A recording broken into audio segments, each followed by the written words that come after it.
ভোটের তর্কাতর্কি হোক বা বিকেলের আড্ডা, বাঙালি যেন চপ মুড়ি ছাড়া কিছু ভাবতেই পারে না।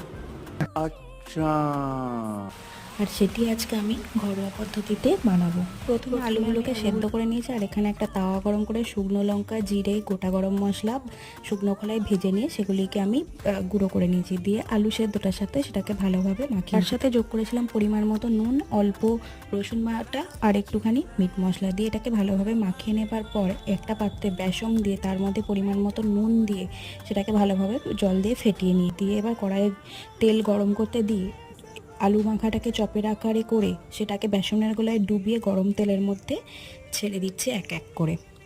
লাল লাল করে ভেজে নেবার পরেই তৈরি হয়ে গেল আমাদের ঘরোয়া পদ্ধতিতে তৈরি চপ।